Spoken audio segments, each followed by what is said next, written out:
What's up, everybody, and welcome back to another episode of the Commercial Kitchen Chronicles. I'm your host, Pat Finley. I'm a lead master certified technician at General Parts Group, and I'm a certified sufficient trainer.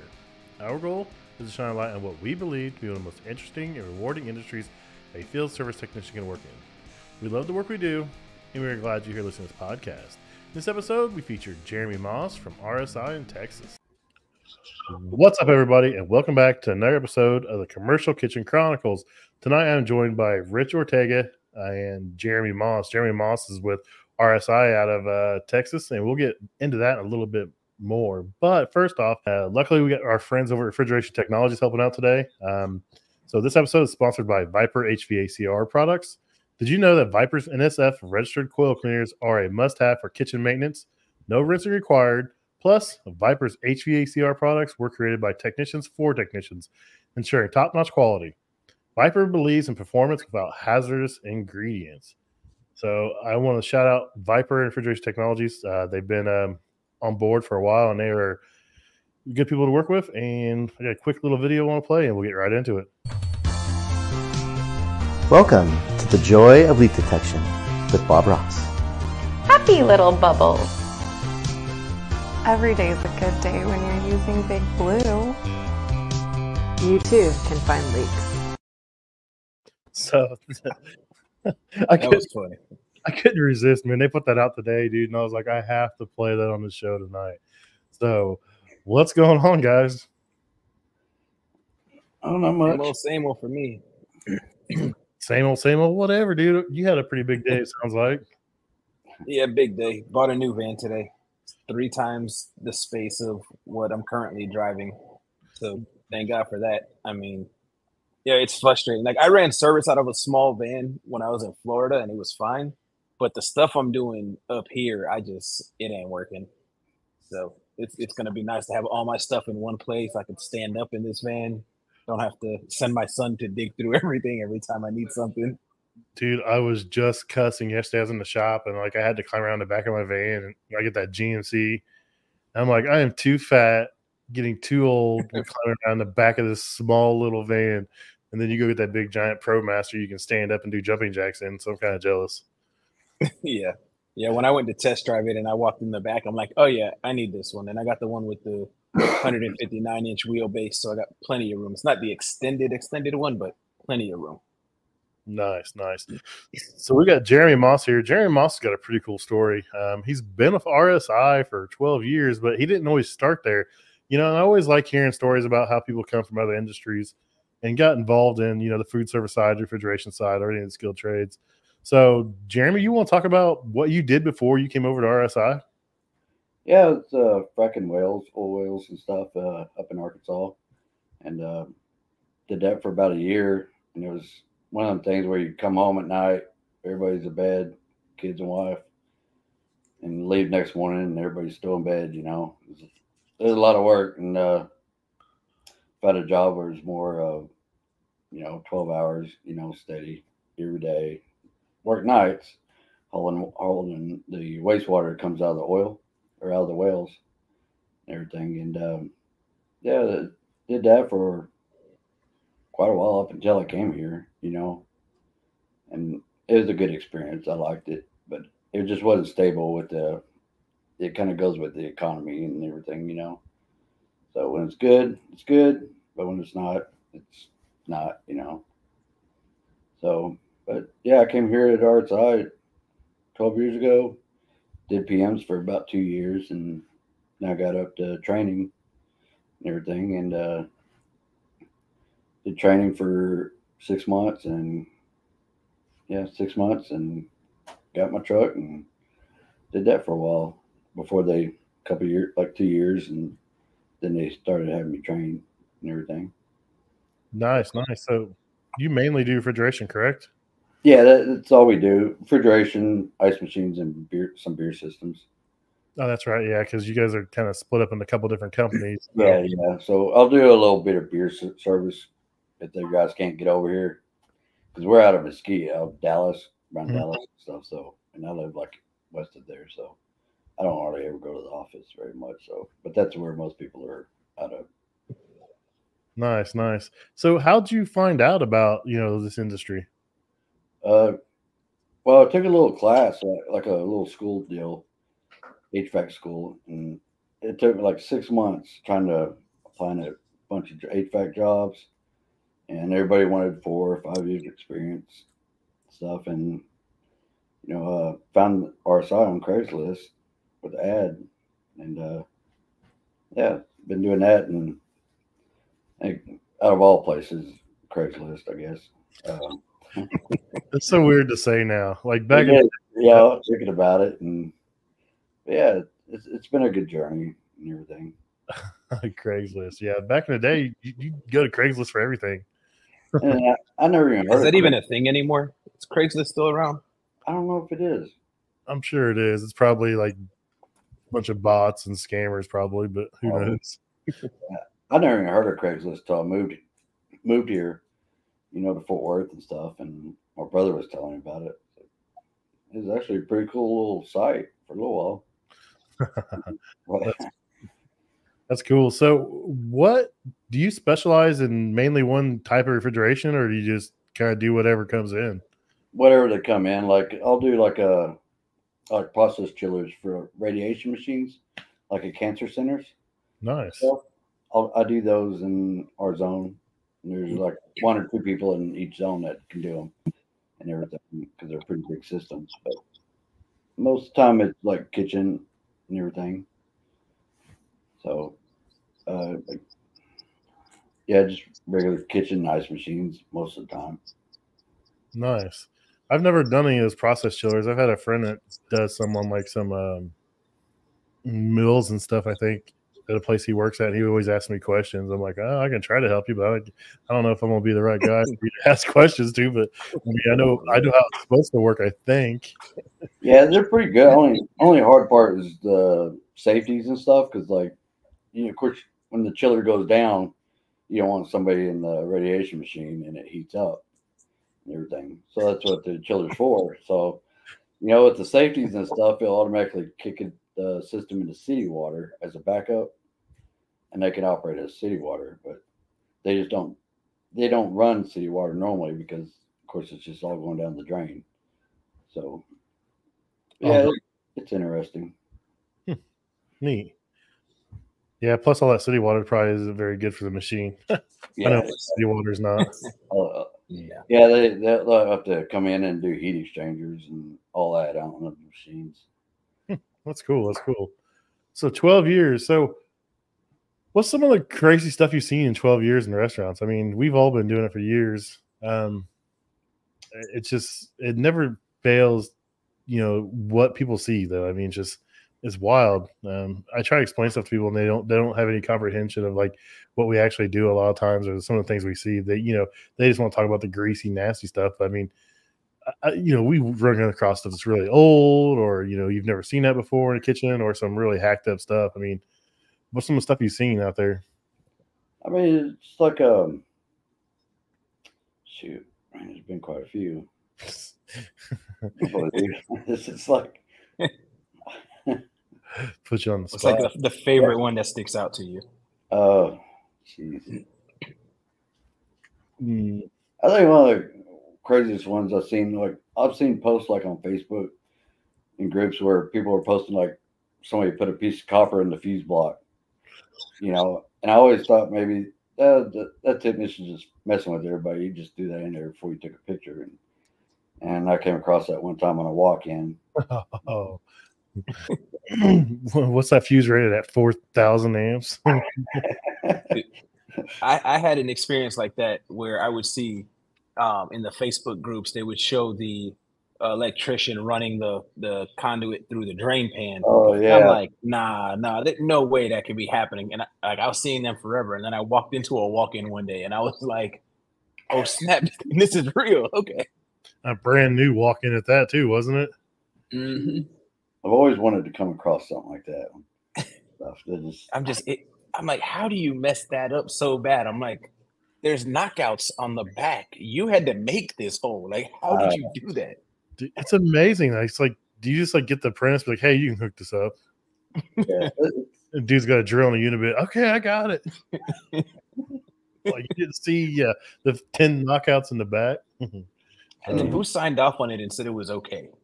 That just, I don't know. It don't even seem safe, just to see it, That's funny. I haven't ran across that. I just see a lot of old stuff, especially in schools, stuff cobbled together. Yeah. 5 different sizes of pipe on a suction line. You're like, what's going on here? Like, you sleeve this one over this one into this one. I'm like, yeah, no wonder it doesn't run. I mean, my favorite is who needs pressure switches? Let's cut all the wires and jump them all together. Who needs pressure switches? I've seen that with like high pressure switches and stuff, just bypassed and bad compressor because of it. I could see it down there at the heat though, man. You're down in Dallas area. It get pretty damn hot down there. I mean, Adrian, he's further south, and he's like, it's over 100 degrees every single day. I'm like, this is stupid. Why? I'm not trying to listen where it's trying to kill me. Yeah, it's brutal, especially when you're up on the roof and you got your tools laid out and, they're all burning hot. And when you go to grab them, which I carry a tent with me to try to keep that from happening. But, yeah, it gets pretty bad this week. Finally got 2 days of rain today and yesterday. So it's finally got an actual cold front come in. Yeah, it was nice last couple of days, man. It was in the 40s one morning, like 48, dude. I was like, I went outside and I went to go work out in the barn. I was like, I'm opening the garage doors, getting some air in there. It was kind of nice, man. That's horrible. It's starting to cool down here, and I'm like, I walk out the door and I feel that little bit of chill, and I'm like, no, not ready for summer to be over. I had a guy in a meeting today, and he was wearing a sweatshirt. I was like, dude, it's still summer. What are you doing, man? Yeah, it gets me on the news when they do the weather and stuff, and they're like, it's like 105, and they're like, we got a cold front coming through, and it's like 101. Yeah, 97. Like, yeah, cold front. I was like, dude, why even waste it? I think they make you feel better about it somehow. Yeah. I can imagine being on a roof 110 degrees. I mean, that just doesn't sound good. I mean, I've done some 100-degree days, and I absolutely hated it, so I couldn't imagine being that damn hot. It's brutal. I mean, it gets like a lot of the roofs are white and stuff.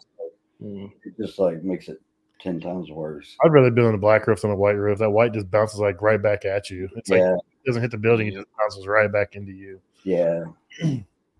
So you said you did an HVAC course somewhere for how long was that program you were in before? Like 2 weeks. It was like a crash course. Holy smokes. They did like you could go for like 6 weeks or whatever, or day or night classes, and I just laid down a bunch of money and wasted it and do 2-week crash course. We all learn somehow. Yeah, it is regrettable, but at least it got you interested in refrigeration theory and that kind of stuff. It's made you a little bit to be dangerous, probably. So you did 6 months training with somebody before they turned you loose. Did you ride with somebody every day, or did you do PMs with them, or how was that structured there? I rode with them all day, every day, Monday through Friday, and stuff. And I did that. And we don't really do PMs unless it's on a like a warehouse system or something. Okay. Other than that, we just run service, and then we got our PM team that does the PM and stuff. Yeah, I wouldn't know what to do if I had a PM team. We don't do hardly too many PMs though, so I can't really complain about that though. Yeah, we do a lot. We have a lot of PMs stuff, like in all the fast food and all that. I did do a cooking PM today. I've got one customer I do one for, and like I said, I'm not the biggest fan of PMs. I hate doing it. I've changed my outlook on it a little bit. I used to be that guy, like you're paying me too much money to do PMs, send the grunt. And then I've got one customer, like I don't know, but this one customer, I just take pride in taking care of him, and he's been a really cool dude to me. And so I took my son there today. We did cooking PM. Descaled a boiler on a Combotherm. He actually has he had 2 Combotherm combis with actual boilers in them. You don't see those every day, but my son was kind of blown away because he's seen the boilerless one. He's like, "What's this?" I had to explain it to him. So, PMs are cool. I mean, it's not for me. I don't have the patience. Yeah, I don't mind it. Usually we're just there just in case the PM tech, like at a warehouse or something, just in case there's an issue or something. And as I get older, I'm like, that's fine. I'll let somebody carry the tools for that day. It'll make you ragged, everything. So for some reason they build these warehouses like 2 or 3 stories high when it's actually inside only 1 story. They just got the huge shelves and the tall walk-ins. Nice. It doesn't sound fun. Walking across a big giant roof. Yeah. Oh. So do you guys do a lot of chain restaurants, or do you do mainly, one-offs, or just? We do a lot of chain restaurants and everything. And yeah, pretty much all your chain restaurants and stuff. And I think we have some mom and pop places we do PM contracts with. So we do that PM on the ice machines and refrigeration stuff. So Nice. If you were to pick like your favorite type of equipment, would it be an ice machine, or would it be a cooler, or what would it be? Walk-ins. The bigger, the easier it is to work on. I've gained a little weight since I started working here. So the smaller stuff has that effect on people, I think. Yeah, for real. I weighed like 180 when I started, and the whole 2 years I did PMs. I stayed that way. Of course, I was moving around to the point, and I got in a service truck. I'm like, I either sitting driving or I'm sitting looking at a cooler. Yeah, that was hard for me. So I started as a hot side only, and then I transitioned to refrigeration, and to learn like that patience, like with refrigeration and ice machine call, like you fix an oven and you're like, hey, fairly fast it's fixed, but you fix that cooler and or a freezer, it's been at 50 degrees and it's full of products. You're like, oh, I'm hanging out a while, or you fix a Hoshizaki ice machine, it's gonna make 3 batches and it's a big one and it's a 40-minute cycle. And you're like, oh, I guess I'm gonna play on my phone. Hope my phone's charged. Especially when cycle number 2 is the one where it goes down. The first one is perfect. Cycle 2 or cycle 3 is when it acts back up. Yeah, it's like watching paint dry a lot of times. Yeah, that's a great analogy. Thank God for TikTok. Yeah. So I cheat. I use probes, and I have the app on my phone. So if the customer comes by, I'll just flip it back over and be like, "Oh, I'm just watching pressures here." What I would do before I got my probes, like on an ice maker, I would set my stopwatch on my phone, and then that's what I would flip back to when the customer came back. Nice. I mean, that's the thing, though. Would they rather just turn it on, hey, it's making ice, and leave, or would they rather you stay there and watch it 3 cycles? I mean, yeah. First one never acts. First one's always fine. Yeah. So when I was in Florida, customers would complain about that. And my boss was like, well, you got 2 options. He can leave right away and you get no warranty, or he could make sure it's good and then you actually get a warranty. And it was quick how they changed. No, yeah. How many you need to watch? 3, 4, 5? Okay, as long as we get the warranty.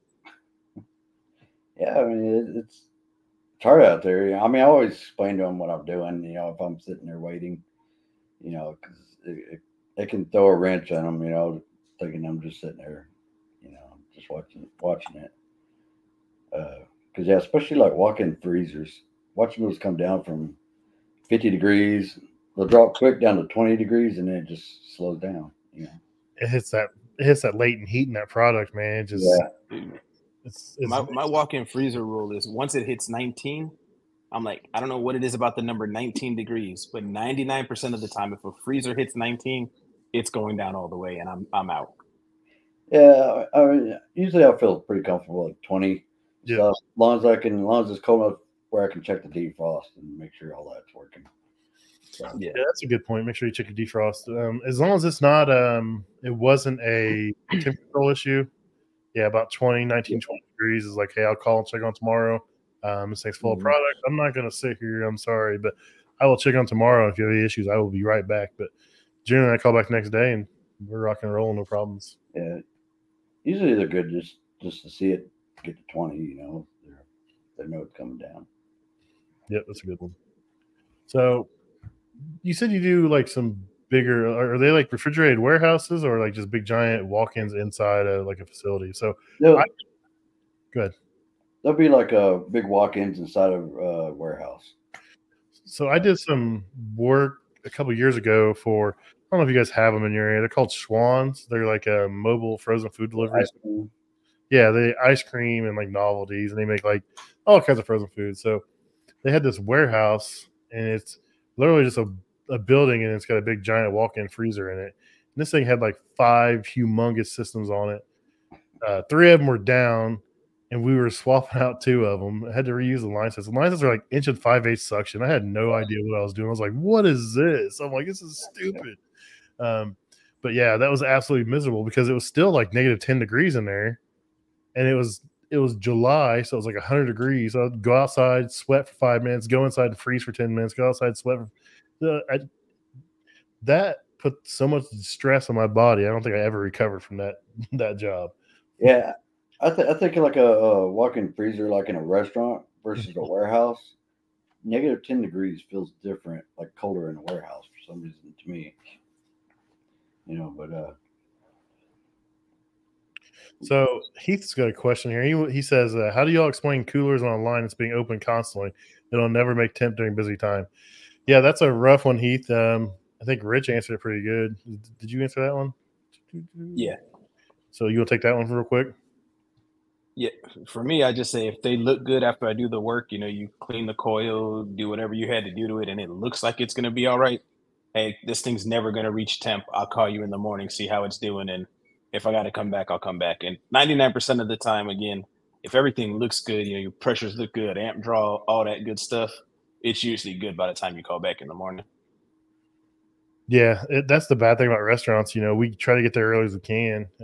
Even if you do a repair, I mean, you're changing a coil or something on a reach in. I mean, you're getting done 10:30, 11 o'clock. You're trying to throw product in there. I think ain't even all the way down temperature yet. And, it's just the nature of the beast of what we do as an industry. Like Rich said, make sure your pressures are good, amp draw, all that kind of stuff, and call back, check on it later in the day or the next morning.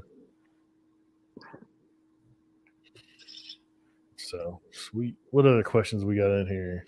I don't think I see anything else. Let's see. I think we're all caught up there. So that's cool. Anything that you'd tell somebody that's thinking about, maybe getting into refrigeration or HVAC, any wisdom or anything you'd say, hey, this is what, we do, anything like that? I mean, I feel I never would have thought of, even when I did that old school thing. Nobody even said anything about it and stuff. And I'm glad I did, because I don't even like getting in my own attic stuff. And I'll get stuff down ahead of time. Summer hits if I have to. And it's pretty rewarding, whether it's financially and stuff and all that. And but it takes a different kind of person, I think, to do it also. You have to be either for it or against it, And yeah, I think it's really rewarding, and it's fun.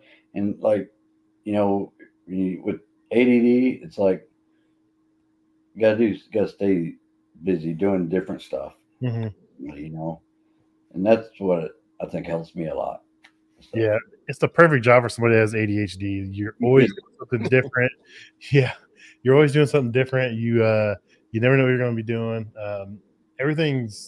Nothing's the same. Even the same piece of equipment made by 10 different people is made 10 different ways. So it's always a challenge. And if you're a high functioning ADHD person, this is a great job. For real. It is. I mean, I always said you got to be touched in the head to be good at this job anyway, or at least to enjoy it. Yeah. Most days I enjoy it. Occasionally there's some days I just get my butt kicked so much I'm like, why am I doing this again? You start questioning yourself. Yeah, I have those days every once in a while. It's weird because this industry is like a big secret. Like no one knows about it. People don't like talking about it. Even people in it don't like talking about it. And I run into that all the time because I try to get people to come on here and talk about their stories about, what they think about the industry or what they do. And most people are like, oh, I don't want to do that. I don't want to be on there. I don't talk about that. I'm like my job's nasty. I'm like, well, yeah, your job's nasty, but there's a lot of other nasty jobs. You could be, you could be a plumber pulling out clean outs and getting sprayed with crap. I mean, yeah. I mean, it's I don't know. It's different than what I thought it would be, I guess, coming in. And I never really thought of like when I go out to eat. Like, I mean, when my refrigerator goes down, I know I got to call somebody, but I never thought of a restaurant. Having so much refrigeration equipment and all that stuff. And I don't know. I would assume it'd be easier with the customers versus a residential customer too, maybe. I don't know. I've never done anything residential, but I mean, Yeah, me neither. I know I'm mad if my freezer goes down and I lose $500-$600 on food. Just imagine if you got a walk-in freezer and it's full of like $30,000 food. Yeah, there's a huge, a huge amount of money in restaurants, and they lose their product. They may have to close for a few days if they can't get it replaced, or if we don't get in there in a timely manner and get it fixed. So yeah. Mm-hmm. Now, does RSI have like say if you have a customer and you can't get it fixed and it's gonna be a couple of days, do you guys have like refrigerated trucks you guys can bring in, or do you sub that out? I've never come across that. One time we did, and we're gonna deliver a pinch, like a rental truck and stuff, but they ended up getting like the food service company that delivers that they get their product from. Mm-hmm. Brought one and dropped one off, trailer off for them. Kind of loaned it out to them. Yeah, I wasn't sure. I know there's a lot of service companies out there offering that now. They'll have a trailer, and it can be, you can set up as a freezer or a cooler. You can plug it into the building. Some are 120, some are 208. It just depends. But I didn't know if you guys offered that services down there. We don't do that, but that may be something Rich can get involved in one day. I always thought that'd be a good thing to get into. Dude, I always wanted to start a side hustle of like leasing and servicing ice machines, just like, because I always tell people all the time, like, hey, you got any ice machines for sale? I'm like, man, I don't have any of that stuff. I don't do that. But like, you could buy an ice machine, lease it, and just, if you're leasing it and servicing it, you could put the filtration on there, you make sure it's clean, and then the rest is on them. So I don't know. That's what we do. We lease ice machines also and stuff. So that's what I thought. That's why I brought it up. I thought you guys did that. So yeah. There's a company here that used to do it. Actually, there's a couple, and they seem like they're busy, man. I've condensed some ice machines. Next thing I know, there's one of their machines in there with a sticker on it. This unit is leased by so and so. I'm like, man, if I have my thing with that, I mean, I think that's probably a good business, but like people give ice machines a bad rap, and that's why they go to leasing. Mm-hmm. And I've done the numbers on leasing, and like you pay over a 5-year period, you pay for like 3 machines or more when you're leasing one. And I'm like, if you just had it cleaned twice a year, you wouldn't have 90% of your problems, and this machine would probably last you 15 years. You know what I mean?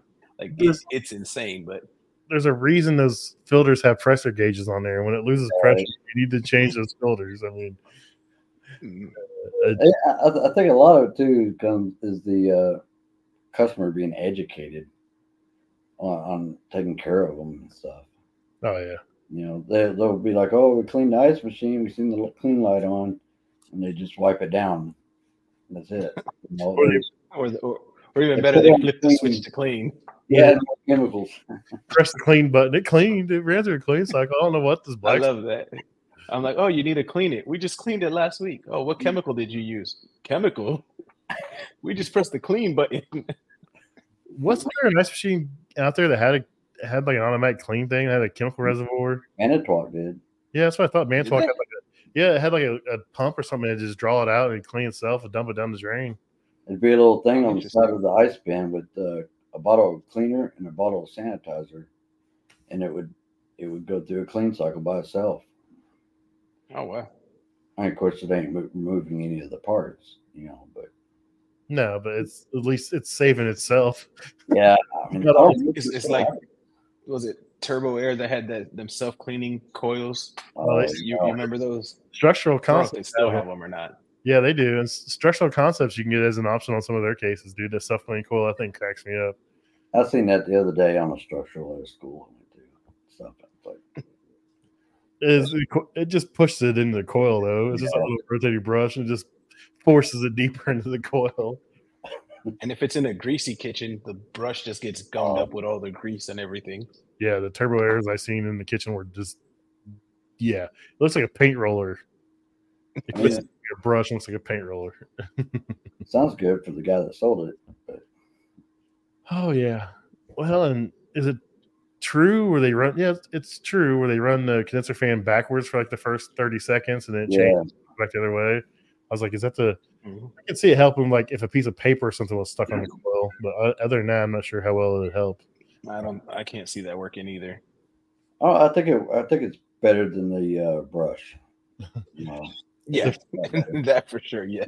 The first time I seen it, I freaked out. Dude. I was like, "This motor's bad. It's blowing air out. It's not sucking it through, man." And then it stopped and it spun the other way, and I was like, "What is it doing?" I'll have to give True a hard time if they ever get him on the show. So what's some of the, I mean, I enjoy this job. Do you enjoy doing this? I mean, I enjoy interacting with people. When I was younger, I wasn't a people person, and it's kind of weird that I've kind of like transitioned to being like, I take pride into talking with my customers and like walking them through like what I did and how I got them running or what the result's going to be. So, I mean, do you enjoy, interacting with customers, or you just like leave me alone, let me fix this stuff? Most of the time I do. I've gotten to know quite a few of them and stuff, and they've always been like usually pretty good, stuff. And when I was first started, it was hard because I wasn't really interactive, to people. And so I guess it's kind of helped me kind of get over the ledge of it, of getting out there and talking stuff. So I got to bring this up. I've never heard of this, but Joel says self-cleaning. He said he thinks Vulcan put a speaker on their steam generator to keep scale from sticking. That's a different technique. Is that a real thing? I don't know. I'm going to look that up, though. If it's a real thing, I'm going to figure that out. That's wild. So Joel's a pretty good dude. I talked to him a little bit earlier. So, okay. Brian's in the comments yelling at everybody. Oh, yeah, Brian does it. Yeah, True does that. Some of the newer turbo air does that. So where you start up and condenser is dirty and you're squatted down right in front of it and face full of dust. Yeah, that reversing motor gets me every time, dude. So what refrigerants do you mainly deal with? Are you like us and you deal with, most reach-ins anymore are 290. I mean.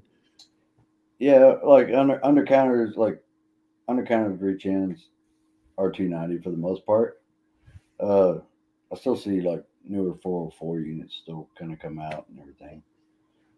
Yeah, some of the bigger units are 404 just because they can use more refrigerant with the limitations on R290 still. I think a lot of them are, some of the bigger units are still 404. I know Rich was complaining about R22 coolers today. Yeah. Not wanting to update them. I'm over people that don't update them. Like, dude, your compressor's from 2007, bro. Like, for the love of God, please. That's funny. Yeah. What are you using for R22? Are you going back in when you change the system out, are you changing over to 448, 449, or what are you using right now? I mean, a lot of times it's either 404, 448, everything, and that's what we see the most of, and we still get a lot of system swap outs from the dealer, that's set up like that and everything. There's some brands that go to 448 a lot, or 440, I think 449, everything. Yeah, the 448, 449 kills me because I don't know. It is what it is. I don't know if it's just different companies and it's just a little different Yeah, blend. because it's so freaking similar. It's what's even the point? The glide's like the only thing that's really different a little bit. It's the glide, and I'm like, and most of your techs don't understand what glide is, anyways. They're like, what? It can be this or this at this form. Yeah, like what is it? It's too close to tell. Yeah. There was something out of Charleston. I don't remember what it was. I came across here recently. Man, I wish I remembered what it was they were using. It's something I never heard of, I think. I got a lot of stuff like cold wells and stuff use like 513. I think. I think structural uses a lot of 513 too. It's kind of oddball one there. Yeah. Do you do a lot of like digital controls now, or are you still a lot of Oh, mechanical controls down there? yeah, all the time. It's almost all I see anymore is digital controllers and everything, and especially on end counters. When I started, it was just there's a lot of mechanical controls still out there, Mm-hmm.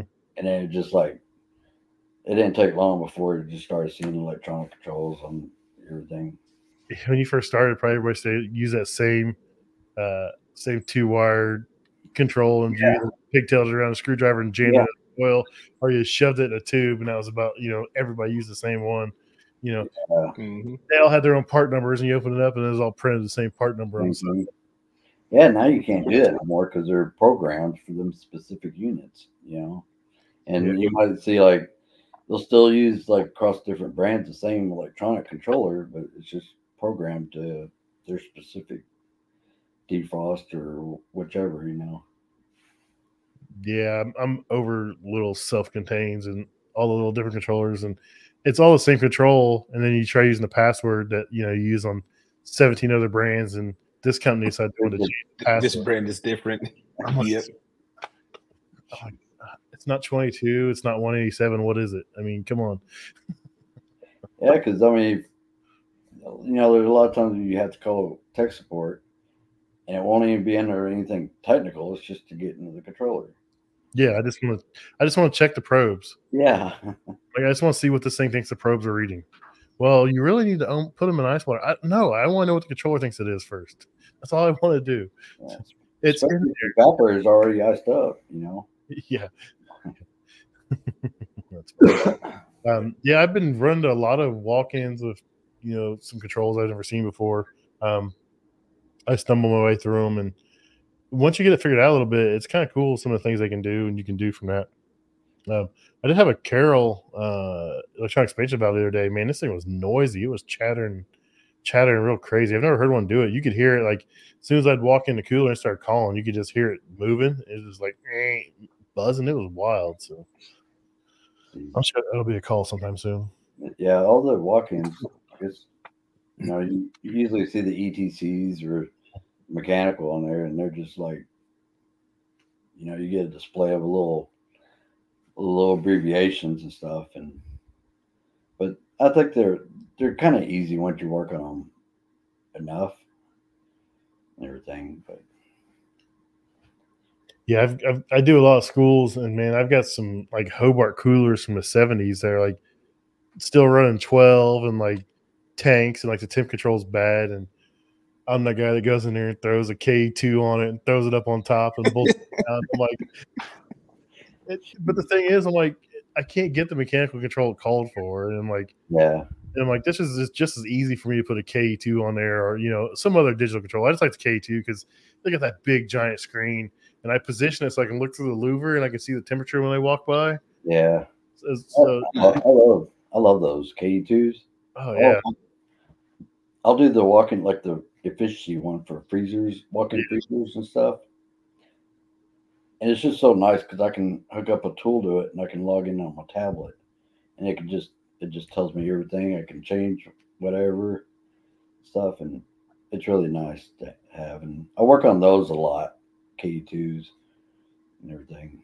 Yeah, I haven't installed any of the efficiency control ones. I just do the just the basic air defrost plus temp or whatever they call it. But yeah, I know. Yeah, I've still never used one of those. I've still never installed one. I keep wanting to, but I'm just like, nah. I carry like the ETC whatever on my truck, and most time I'll still put a K2 in there. Yeah. No wonder they want it for my truck stock because I don't ever sell it because I just sell K2s. We keep both on our trucks, or my truck anyways, and I'll go to the K2 before I go to the ETC. Yeah, the ETC's backup, man.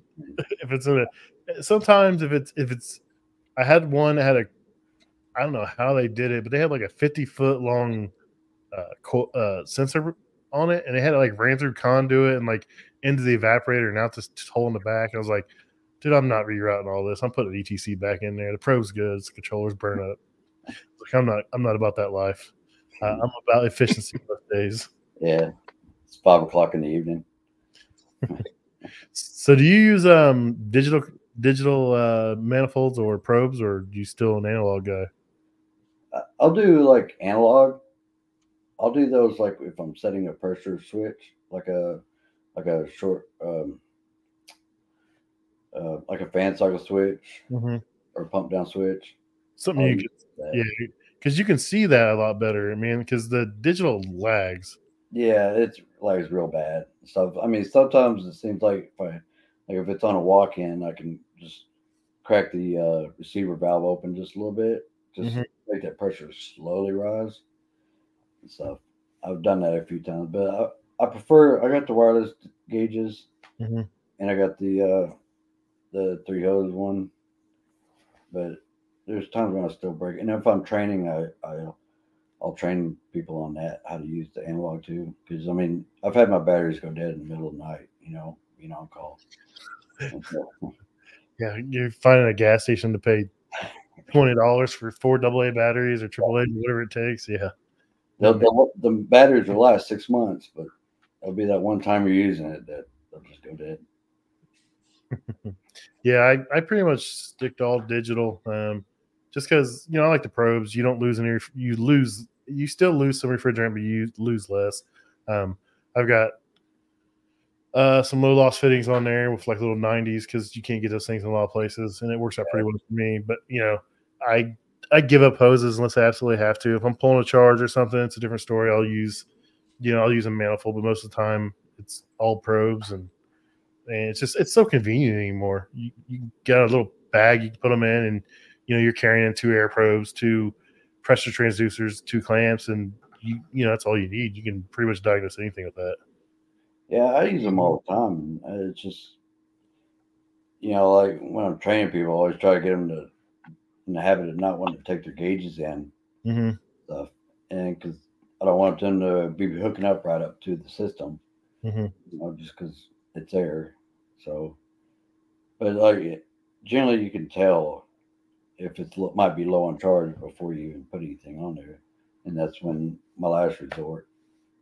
Yeah, I'm a big fan of what is it, non-invasive testing. So yeah, just like your R290, like there's no probes on most of it, and so you're wanting to take amp draw the compressor. Hey, you got low amp draw. Okay, let's start measuring temperatures to see what they're at. And by that point, okay, I'm not pumping. So is it either low on charge, bad valves? At this point, okay, it's safe to say I need to get in the system.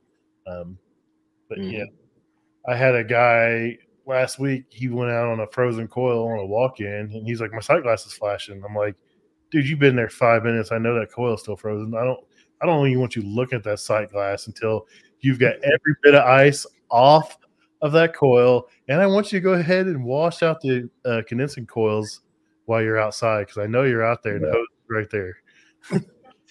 Dude, my favorite is when you read the notes and it says evaporator frozen, pressure's low, added 3 pounds of refrigerant, still couldn't get pressures up. Jeez. And they were there 30 minutes. I'm like, oh boy, yeah. Yeah.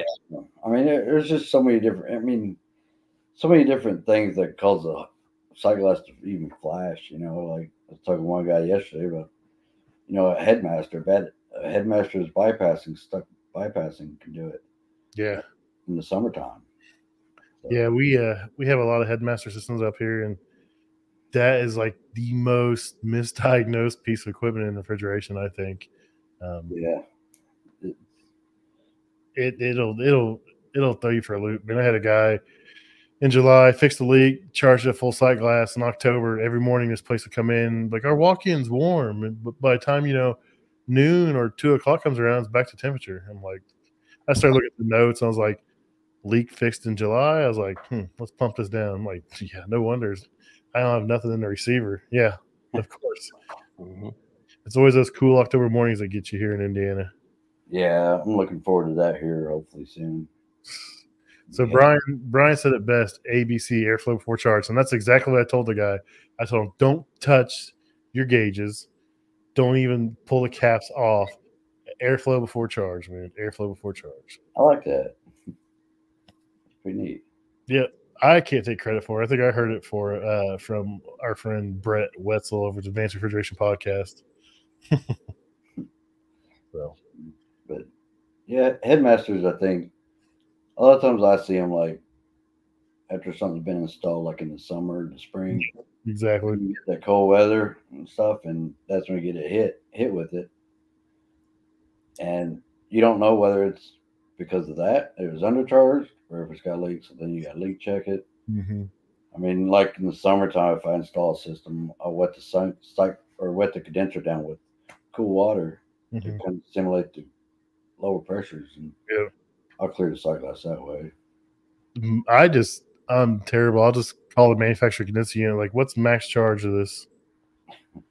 Because they're going to tell you because they're not going to tell you over 80% of their. So generally, they can give you what you need to know. But yeah, that's a dead giveaway, especially like you said, they install it in the summer. I come back, I check the notes. I'm like, man, that doesn't seem right for this system. And I'll call and try to get the max charge. I'm like, no, they just undercharged it. I've learned a lot from watching like HVACR videos about pump systems down, that kind of stuff, heating up the receiver, and just that kind of stuff. I mean, goes a long ways. But most guys, they don't get it. They just like, oh, sight glass is full because they're hot. I'm like, dude, you can't do that. Not in July. Yeah, I don't know. Maybe they're just not getting trained in the right time of year or something, or they think the fan just always runs on a pressure switch, or it just runs. Yeah. So Total Tech, Mr. Anonymous here, he says block the condenser and use the Sportland method. Count tubes and bends and calculate the flow of charge. It's not that hard. Yeah. I do not remember this Sportland number, but there's a number that tells you exactly how to do it. It's pretty easy to do once you know your size and your bends and everything. Yeah, I'd never heard that before. I'd love somebody to explain that to me. Yeah, it's I don't. There's a special bulletins for calculating the charge, and I'll look into it here in a second. But it's pretty cool. So go ahead and talk to me. I mean, for me, what a coworker I used to work with, he taught me. He said, look at what the receiver says the capacity is, usually in liters. Multiply that by 2.2, and then 80% of that is where you want to be. And that hasn't failed me since being here. I never had to worry about that, back in Florida for the most part. But that's what works for me. So it's Service Bulletin 90-30-1, and it's how to calculate the refrigerant to flooded condenser and associated piping. So that's 90-30-1. It's Parker Sportland's guide. So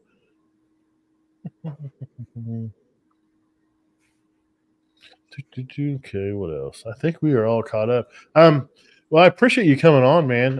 It's a pretty cool story. Coming from the oil field to our industry is a pretty drastic change. We've had Brian Sanders on here, and he's an oil field guy that came over too. He just couldn't do it anymore and came over, and he's been doing refrigeration, HVAC, and now he's landed in the kitchen world. He's learning. Do you ever think about maybe doing hot side? I know your company doesn't do that. It's a sister company. I mean, I wouldn't mind learning stuff about it. Mm-hmm. It's like I'll learn as much as I can find or the company gives me to learn, and I'll go to work on anything. Mm-hmm. I'm try to figure it out somehow, but yeah, I think about the hot side sometimes. I would think it's maybe a little more dirtier though. Oh, that's for sure. Just a little. I mean, it's nothing like pulling a cooler out next to deep fryers and just like it's all on the back of the cooler, on the condenser coil, and man.